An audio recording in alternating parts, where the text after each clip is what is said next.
सुनिए काव्य ग्रंथ, मंत्र, श्लोक, स्तोत्र, भजन एवं धर्म के साथ जुड़ी कथाएं। भक्ति से आत्मशक्ति। भागवत महापुराण के प्रथम खंड के चतुर्थ स्कंद के 9वां अध्याय ध्रुव का वर पाकर घर लौटना खाक के रूप में यहाँ पर आरंभ होता है।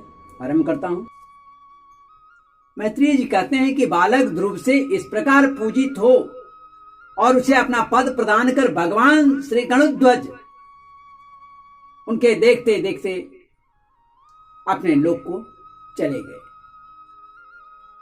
तब प्रभु की चरण सेवा से संकल्पित वस्तु प्राप्त हो, जब प्राप्त हो जाने के कारण यद्यपि ध्रुव जी का संकल्प तो निवृत्त हो गया, किंतु उनका चित्त विशेष प्रसन्न नहीं हुआ। फिर वे अपने नगर को लौट तो आए, उतना प्रसन्न नहीं थे, वे नगर को लौट गए। तब विदुर जी ने पूछा कि ब्राह्मण, मायापति श्री हरि का परम पद तो अत्यंत दुर्लभ है और मिलता भी उन्हीं के चरण कमलों की उपासना करने से ही। ध्रुव जी भी सारा सार का पूर्ण विवेक रखते हैं, फिर एक ही जन्म में उस परम पद को पा लेने पर भी उन्हें अपने को अकृतार्थ क्यों समझा, अपने को कृतार्थ क्यों नहीं समझ रहे थे। तब मैत्रेय जी ने कहा, मातु च पत्न्या भगवान वानैर्हृदि विद्धस्तुतान् अस्मरण नच्छन् मुक्तिपतेर्मुक्तिम् तस्मात् तापमुपेयवान्। मैत्रेय जी ने कहा कि ध्रुव जी का हृदय अपनी सौतेली मां के शब्दों से विधा हुआ था, सौतेली मां के वाग बाणों से विध गया था, तथा वर मांगने के समय उन्हें उनका स्मरण बना हुआ था। इसी से उन्होंने मुक्तिदाता श्री हरि से मुक्ति नहीं मांगी, श्री हरि से उन्होंने मुक्ति नहीं मांग सके। जब भगवत दर्शन से वह मनोमालिन्य जो था, मन की में जो विसंगतियां थी, वह जब दूर हो गया तो उन्हें अपने इस भूल के लिए पश्चाताप हुआ। कितनी बड़ी बात, कितने मुश्किल से श्री हरि आए हैं, कितनी कृपा करके प्रभु आए हैं और मैंने मांगा तो उत्तम पद गोद में बैठी निकाला। ध्रुव जी मनी मन कहने लगे, क्षमादीना नैके भवेन यत पदं विदोषानन्दादय ऊर्ध्वरेतस मासैरहं षड्विरमुष्य पादयोस् छायामुपेत्यापगत पृथंगमति। ऐहो सनकादि ऊर्ध्व रेता, जो नैष्ठिक ब्रह्मचारी होते हैं सिद्ध भी, जिन्हें समाधि द्वारा अनेकों जन्मों में प्राप्त करते हैं, उन भगवत चरणों की छाया को मैंने 6 महीने में प्राप्त कर लिया, किंतु चित्त में दूसरी वासना रहने के कारण मैं फिर उनसे दूर हो गया। बड़ी मलाल है इनको, ध्रुव जी को पश्चाताप हो रहा है। कहते हैं क्या हो, मुझ मंदभाग की मूर्खता तो देखो, मैंने संसार पास को काटने वाले, संसार के बंधन को काटने वाले प्रभु के पाद पद्मों में पहुंचकर भी उनके नाशवान वस्तु जो है, नाश होने वाले जो वस्तु है, उसकी मैंने याचना की। कितना बड़ा मूर्ख है। देवताओं को स्वर्ग भोग के पश्चात फिर नीचे गिरना पड़ता है, इसलिए वे मेरी भगवत भक्ति रूप उच्च स्थिति को सहन नहीं कर सके।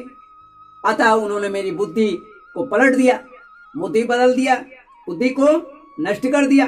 तभी तो मुझ दुष्ट ने नारद जी को यथार्थवाद भी स्वीकार नहीं किया, जो नारद जी ने कहा था। यद्यपि संसार में आत्मा के सिवा दूसरा कोई भी नहीं है। संसार के लिए आत्मा के सिवा दूसरा कोई नहीं है। तथापि सोया हुआ मनुष्य जैसे स्वप्न में अपने ही कल्याण किए हुए, क्षमा करेंगे, अपने ही कल्पना किए हुए व्याघ्रादि बाघ आदि से डरता रहता है, भूत प्रेत से डरता रहता है, उसी प्रकार मैंने भी भगवान की माया से मोहित होकर भाई को ही शत्रु मान लिया और व्यर्थित देश रूप हार्दिक रोग से जलने लगा। जिन्हें प्रसन्न करना अत्यंत कठिन है, उन्हें विश्वात्मा श्री हरि को तपस्या द्वारा प्रसन्न करके मैंने जो कुछ मांगा है वह सब व्यर्थ। ठीक उसी तरह जैसे गतायु पुरुष के लिए चिकित्सा व्यर्थ होती है, जिसकी आयु समाप्त हो गई है,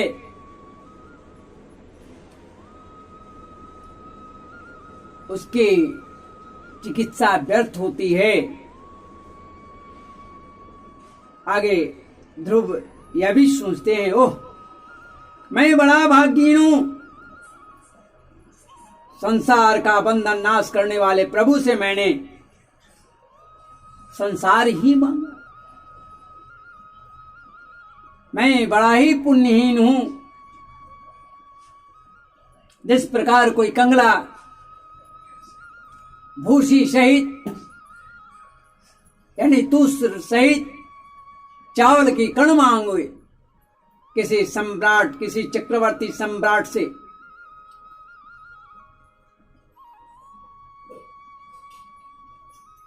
जिस प्रकार कोई कंगला किसी चक्रवर्ती सम्राट को प्रसन्न करके भूसी सहित चावल का कण मांगे, उसी प्रकार मैंने भी आत्मानंद परमानंद भगवान नारायण के सम्मुख होने पर भी जो आनंद को प्रदान करने वाले हैं श्री हरि से मूर्खता वश व्यर्थ का अभिमान बढ़ाने वाला उच्च पदाधिक ही मांगा। मैत्रेय जी कहते हैं कि तात न वे मुकुंद, मैत्रेय जी कहते हैं कि न वे मुकुंद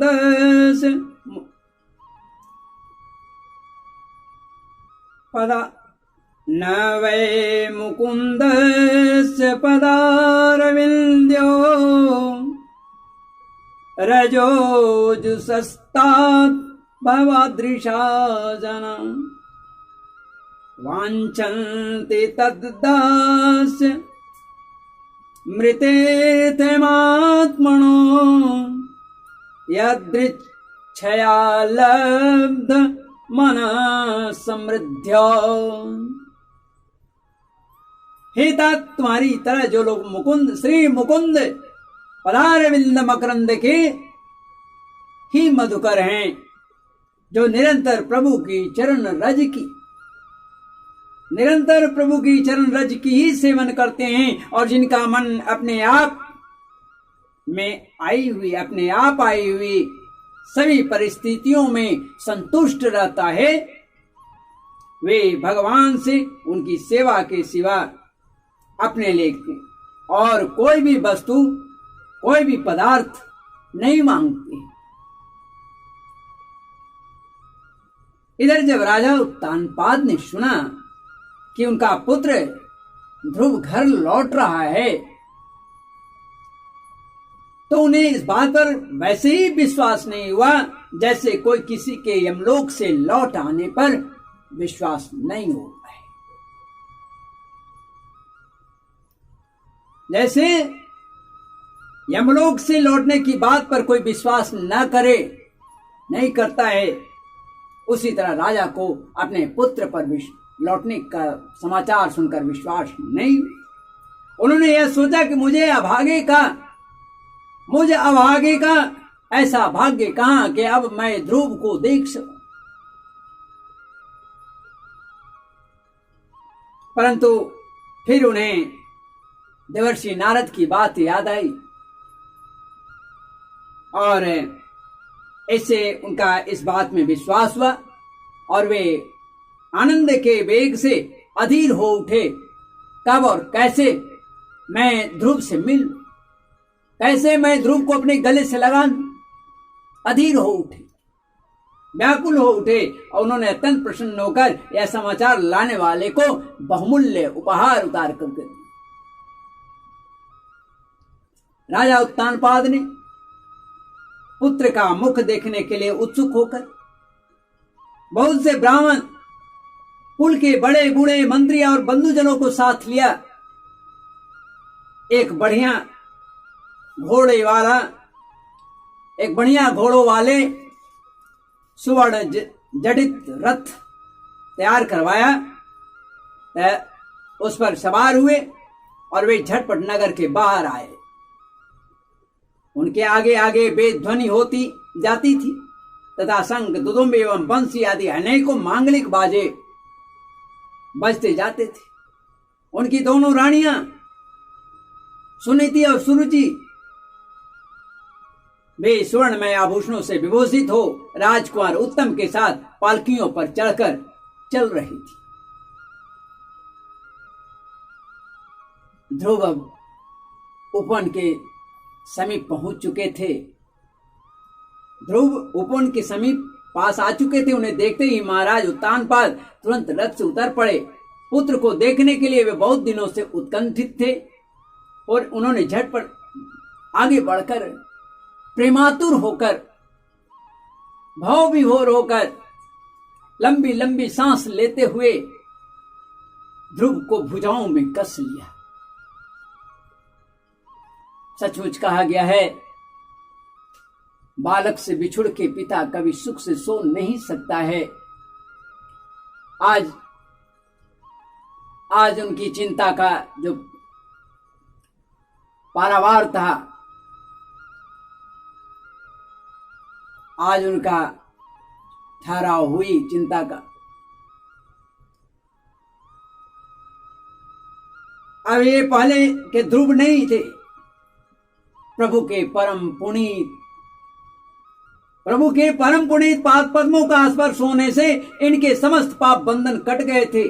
राजा उत्तानपाद की बहुत बड़ी कामना पूर्ण हो गई। उन्होंने बार बार पुत्र का सिर सूंघा और आनंद तथा प्रेम के कारण निकलने वाले ठंडे ठंडे आंसुओं से उन्हें नहला दिया। एक बात जानते हैं, एक बात गौर किया है आपने, आंसू दो तरह से निकलते हैं, एक प्रेम में, आनंद में और एक दुख में। जब आनंद के आंसू निकलता है, या प्रेम के कारण जो आंसू बहते हैं, वे कैसे होते हैं? ठंडे होते हैं। जब प्रेम या आनंद में जब आंसू निकलता है तो वह ठंडा होता है, लेकिन वही जब शोक के आंसू होते हैं तो वे गर्म हो जाते हैं। आप महसूस करके देख लेंगे। तो यहां पर ठंडे ठंडे शब्द मैंने प्रयोग किया है। ठंडे ठंडे शब्द उत्तानपाद के आंखों से झरझर गिर रहे हैं।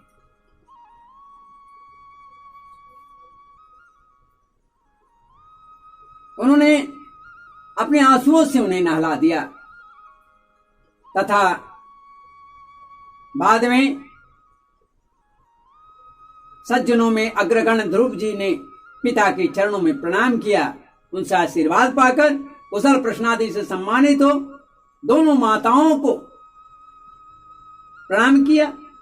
छोटी माता सुरुचि ने अपने चरणों पर झुके हुए बालक ध्रुव को उठाकर हृदय से लगा लिया और अश्रु गदगद वाणी से चिरंजीवी रहो, चिरंजीवी होने का वरदान दे रही है। जब प्रभु की कृपा हो जाती है तब देख लीजिए, प्रभु जब नाराज होते हैं तो माता शत्रु पिता बैरी,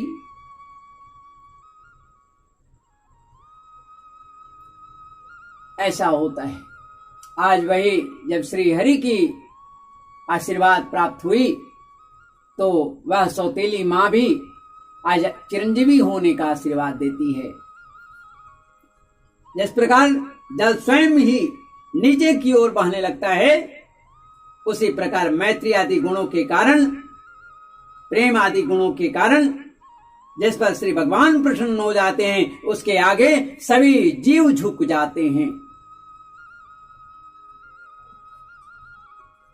इधर उत्तम और ध्रुव दोनों ही प्रेम से विवल होकर एक दूसरे से गले मिल गए, एक दूसरे से गले लग गए।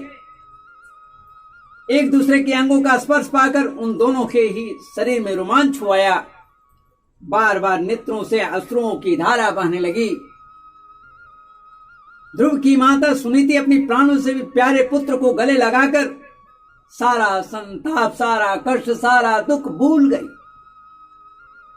उसके सुकुमार अंगों के स्पर्श से उसे बड़ा ही आनंद प्राप्त हुआ। वीरवर विदुर जी पयस्तनाभ्यां सुस्त्राव नेत्र जले सलिले शिवे तदाभिषिच्यमानाभ्यां वीर वीर शुभो मुहुः। मैत्री जी कहते हैं कि हे वीरवर विदुर जी, उस वीर माता सुनीति के स्तन उसके नेत्रों से झरते हुए मंगल में आनंद आंसुओं से भींग गए और उनसे बार बार दूध बहने लगी। उस समय पूर्वासी लोग उनकी प्रशंसा करते हुए कहने लगे, तम संसुर्जना राज्ञं दृष्ट्या ते पुत्र आर्तिहा प्रतिलब्धश्चिरं नष्टो रक्षिता मंडलम भुव।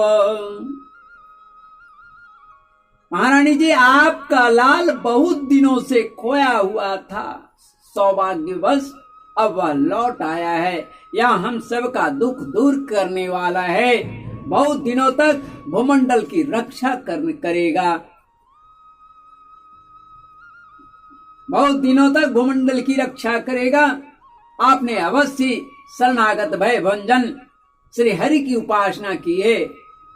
उनका निरंतर ध्यान करने वाले धीर पुरुष परम दुर्जय मृत्यु को भी जीत लेते हैं।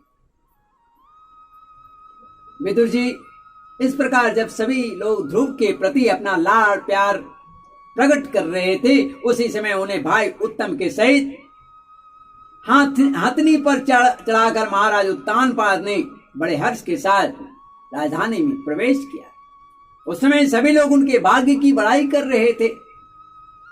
नगर में जहां तहां मगर के आकार के सुंदर दरवाजे बनाए गए थे तथा फल फूलों के गुच्छों से सहित केले के खंबे और सुपारी के पौधे सजाए गए थे। द्वार द्वार पर दीपक जल रहे थे। दीपक के सहित जल के कलश रखे हुए थे, जो आम के पत्तों, वस्त्रों, पुष्पमालाओं तथा मोतियों की लड़ियों से सुसज्जित थे। जिन अनेकों परकोटों, फाटकों और मालों से नगरी सुशोभित थी, उन सब को सुवर्ण की सामग्रियों से सजाया गया था तथा उनके कंगुरे विमानों के शिखरों के समान चमक रहे थे। नगर के चौक, गलियां, अटारियां और सड़कों को झाड़ बुहाड़ कर साफ कर दिया गया था। यही नहीं, उन पर चंदन का छिड़काव भी किया गया था और जहां तहां खेल, चावल, पुष्प, फल, जौ एवं अन्य मांगलिक जो वस्तुएं थी, उपहारें थी, सामग्रियां थी, उसे सजी रखी हुई थी। ध्रुव जी के आगमन पर ध्रुव जी राजमार्ग से जा रहे थे। उस समय जहां तहां नगर की शीलवती सुंदरियां उन्हें देखने को एकत्रित हो रही थी। उन्हें वात्सल्य भाव से, जो माता के समान थे, वह वात्सल्य भाव से अनेकों शुभाशीर्वाद देते हुए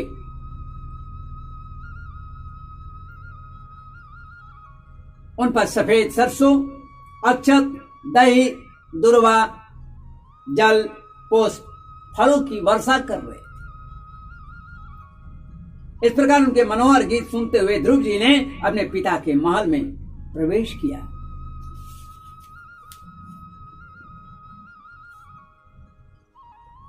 महामणि प्रातमैष तस्मिन् भवनोत्तमे लालितो नितरां पित्रा नवसद्दीवी देववत्। वह श्रेष्ठ भवन जो था कैसा था? बहुमूल्य मणियों की लड़ियों से सुसज्जित था। उसमें अपने पिताजी के लाड़ प्यार का सुख भोगते हुए उसी प्रकार आनंद पूर्वक रहने लगे जैसे स्वर्ग में देवता रहते हैं।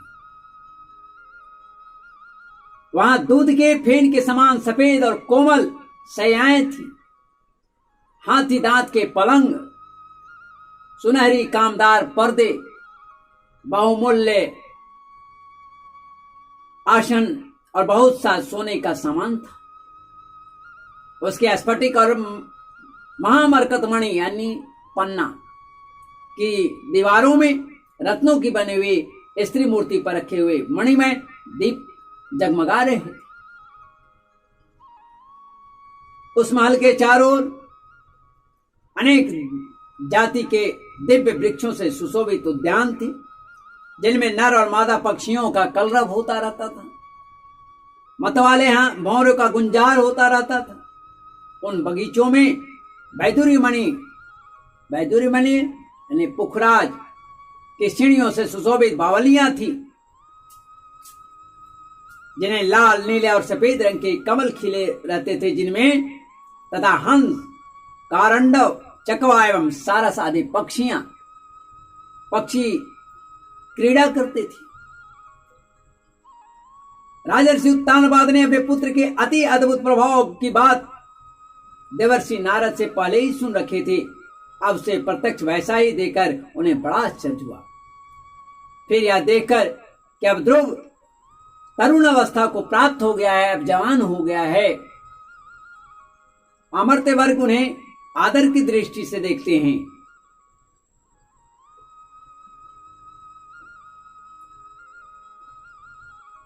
तथा प्रजा का भी उन पर विशेष अनुराग हो जाता है, प्रेम हो जाता है। जब राजा का लड़का योग्य हो, तरुण अवस्था में हो, तो उसे प्रजा भी उसे बहुत प्यार करने लगती है। उन्होंने उन्हें निखिल भूमंडल के, इस पूरे भूमंडल के राज्य पर अभिषिक्त कर दिया और आप वृद्धावस्था आई जानकर आत्मस्वरूप का चिंतन करते हुए संसार से विरक्त होकर के वन को चले गए। इस प्रकार यदि श्रीमद् भागवते महापुराणे पारमहंस्यां संहितायां चतुर्दश स्कंदे ध्रुव राज्याभिषेक वर्णनम नाम नवमो अध्याय, यानी ध्रुव का राज्याभिषेक भी हुआ, भगवान से भेंट भी हुई, भगवान से वर भी प्राप्त हुआ। यही इस नवम अध्याय में वर्णन है, जिसका मैं हिंदी में आपको कथा सुनाया है। अब मैं संस्कृत में इसे आरंभ करूंगा। श्रीमन्नारायण नारायण नारायण,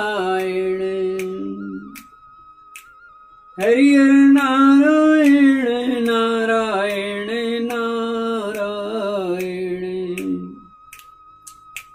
गोविंद नारायण नारायण नारायण,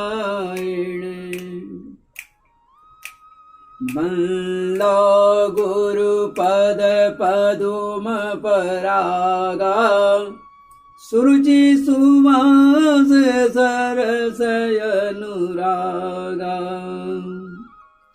अमीय मोरी में चूरण चारु, समन सकल भव रुज परिवारु, गोविंद जय जय गोपाल जय जय, राधा रमण हरि गोविंद जय जय गोविंद जय जय गोपाल जय जय राधा रमण हरि गोविंद जय जय गोविंद जय जय गोपाल जय जय राधा रमण हरि गोविंद जय जय। बोली राधा रमण बिहारी लाल कृष्ण चंद्र की जय। जगत गुरु भगवान भोलेनाथ की जय। गौरी नंदन भगवान गणेश की जय। आद्या सती माँ जगजननी की जय।